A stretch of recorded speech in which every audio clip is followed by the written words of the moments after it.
Hello friends, તમારું સ્વાગત છે અમારી ચેનલ સિમ્પલ ગુજરાતી રસોઈમાં। તો આજે આપણે બનાવવાની છે બુંદીના લાડવા। તો તમે જોઈ શકો છો સરસ એવા જેવા કંદોઈના બને છે ને તેવા જ ઘરે બનીને તૈયાર થઈ ગયા છે। એકદમ રસદાર એવા આપણા બુંદીના લાડુ। તો ચાલો બુંદીના લાડુ બનાવવા માટે સૌથી પહેલાં અહીં મેં ચણાનો લોટ લઈ લીધો છે। તો અહીં મેં 3 બાઉલ જેટલો ચણાનો લોટ લીધો છે। તમે જ્યારે બુંદીના લાડુ બનાવો ત્યારે તમારે માપ લઈને જ બનાવવાના છે, જેથી તમારા બુંદીના લાડુ છે ને તે સરસ કંદોઈની દુકાન જેવા જ બનીને તૈયાર થાય। તો અહીં મેં 3 બાઉલ જેટલો ચણાનો લોટ લઈ લીધો છે।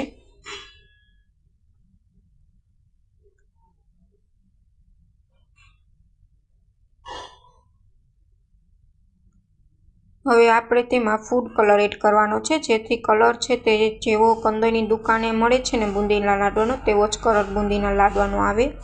તો અહીં મેં ફૂડ કલર લઈ લીધો છે બુંદી માટે, તે 1 ચમચી એડ કરી દીધો છે, અડધી ચમચી। તેને સારી રીતના લોટમાં મિક્સ કરીને આપણે બુંદીના લાડુ બનાવવા માટેનું બેટર તૈયાર કરી લેશું।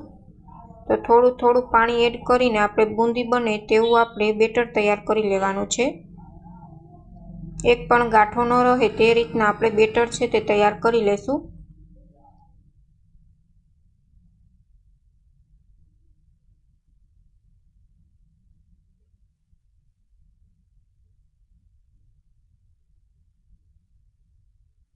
તો અહીં બુંદી બનાવવા માટે બેટર છે તે આવું થીક જ રાખવાનું છે, જેથી તમારી બુંદી છે તે સરસ બનીને તૈયાર થશે।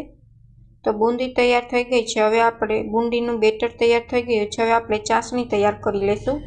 તો તેના માટે મેં 3 બાઉલ ચણાનો લોટ લીધો છે, તેની સામે મેં 2 બાઉલ જેટલી ખાંડ લીધી છે। આવી રીતના માપ લેવાથી તમારી બુંદીના લાડવા છે ને તે સરસ પરફેક્ટ માપ સાથે બનીને તૈયાર થશે। હવે આપણે ચાસણી લઈ લઈશું। અહીં મેં 2 બાઉલ જેટલું પાણી એડ કરી દીધું છે।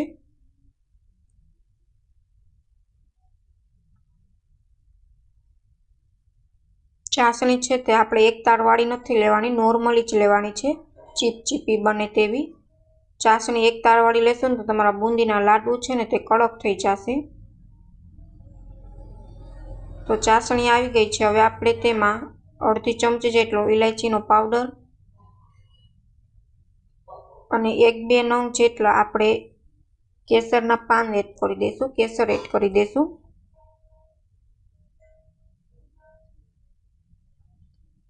તો ચાસણી છે તો આપણી ચીપચીપી થઈને ત્યાં સુધી લેવાની છે। તો પરફેક્ટ રીતે આપણી ચાસણી છે તે બનીને તૈયાર થઈ ગઈ છે।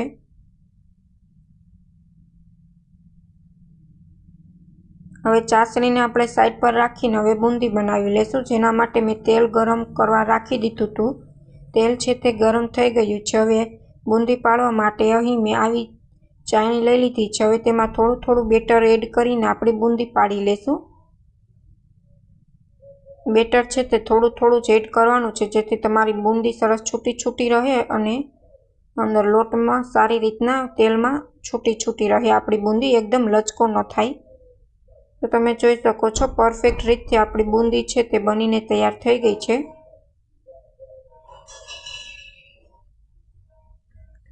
આપણે બેટરમાં આપણે સોડા એડ નથી કરવાનો છે, સોડા એડ કરશો ને તો તમારી બુંદીમાં છે ને તે તેલ ચડી જશે। કેટલાય લોકો છે તે બુંદી બનાવતા હોય છે ને ત્યારે તેમાં સોડા એડ કરતા હોય છે, જેથી તેની બુંદીમાં છે ને તેલ ચડી જતું હોય છે। બુંદી બનાવતી વખતે તમારે બેકિંગ સોડાનો બિલકુલ ઉપયોગ નથી કરવાનો। તો 2 થી 3 વાર આપણે ઝારાની મદદથી બુંદીને તેલમાં હલાવીને ત્યાર પછી આપણે બુંદીને લઈ લેશું।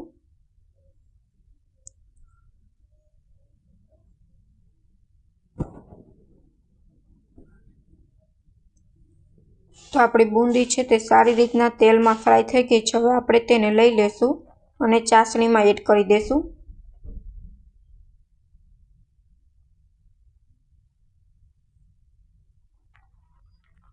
તો તમે જોઈ શકો છો કેટલી પરફેક્ટ આપણી બુંદી છે તે બની છે। હવે ચાસણી તૈયાર કરેલ છે તેમાં આપણે બધી જ બુંદી એડ કરતા જાશું।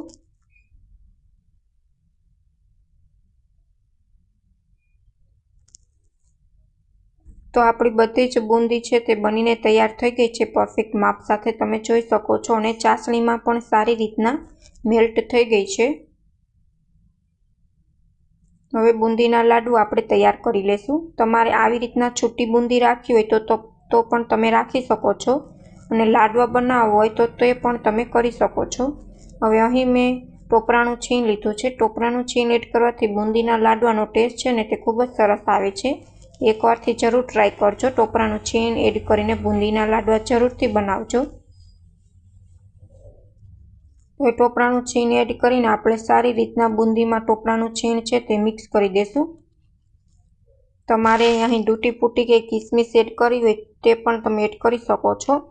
અહીં અત્યારે મેં ખાલી ટોપરાનું છીણ જ એડ કર્યું છે। હવે આપણે બુંદીના લાડવા છે તે બનાવીને તૈયાર કરી લેશું। તમે જોઈ શકો છો કેટલી રસદાર આપણી બુંદી છે તે બનીને તૈયાર થઈ છે।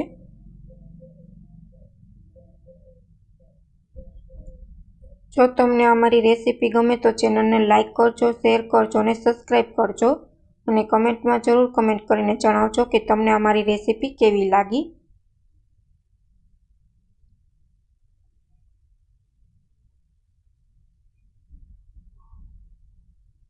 તો અહીં મેં બધા જ બુંદીના લાડવા છે તે બનાવીને તૈયાર કરી લીધા છે। હવે ઉપરથી આપણે બદામની સ્લાઇસ એડ કરી દઈશું।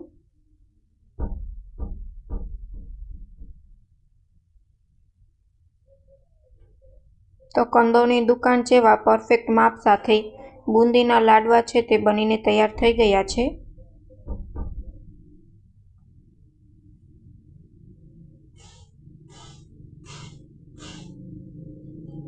Thank you for my watching video.